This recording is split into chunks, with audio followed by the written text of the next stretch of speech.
Voilà plus de 8 ans qu'il chante tous les soirs de la semaine sur France 2.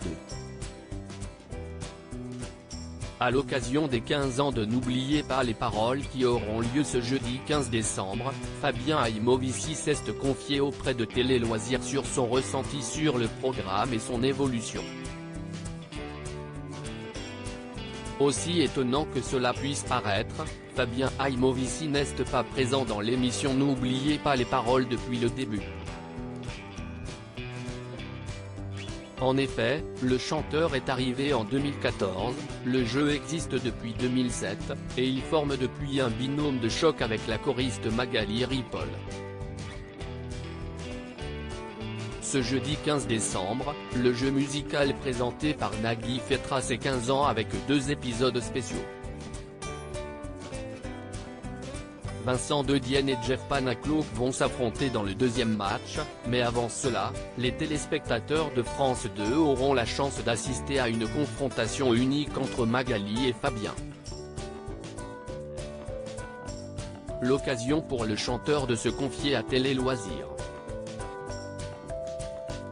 Nagui comprend qu'on a besoin d'être libre. Télé Loisirs, comment avez-vous réagi en apprenant que vous alliez jouer face à Magali? Fabien Aimovici, j'étais content mais si est vrai qu'on était très surpris. Sur la feuille de route qu'on avait, c'était très mystérieux. Il y avait des choses pas très cohérentes, personne ne comprenait rien. C'était la surprise pour tout le monde, même les musiciens ne le savaient pas. Si je l'avais su en avance, j'aurais peut-être un peu révisé.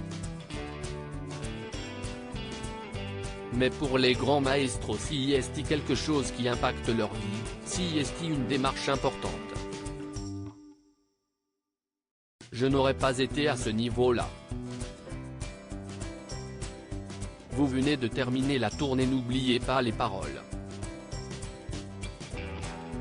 Comment avez-vous concilié cela avec vos autres projets? Vu que la tournée et les tournages d'émissions sont organisés par les mêmes personnes, ils font évidemment en sorte que les plannings ne se chevauchent pas.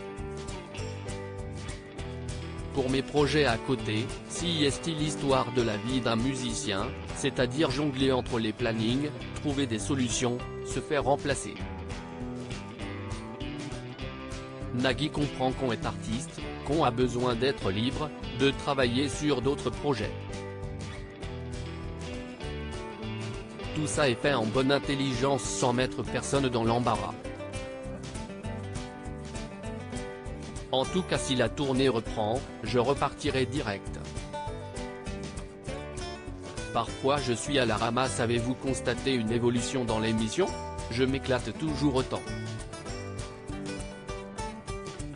Je suis toujours autant dépassé par la complexité des règles de l'émission.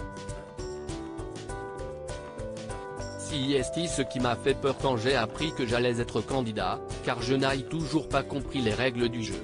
Rire, mais si on me propose de signer pour les 15 prochaines années, je signe les yeux fermés. L'évolution, je la constate surtout au niveau des candidats, le niveau augmente. J'ai fait toute la tournée avec Margot, Caroline et Hervé, ils ont un niveau incroyable. Ce sont des gens qui bossent beaucoup mais ils ont surtout une sincère passion pour la chanson française. L'émission vous a rendu célèbre. Comment vivez-vous votre popularité? Bien car ça doit m'arriver d'être reconnu une fois tous les 15 jours environ. Je n'ai jamais eu quelqu'un qui vienne me voir pour dire des choses méchantes.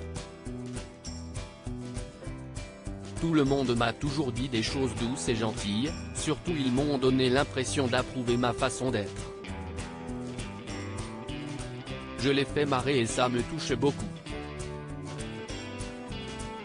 Et ça me rassure parce que je ne suis pas toujours dans le flow de l'émission, parfois je suis à la ramasse. J'ai l'impression que les gens aiment cette attitude. À lire aussi Caroline éliminée de N'oubliez pas les paroles, une partie de ses gains va lui servir à concrétiser son projet d'adoption.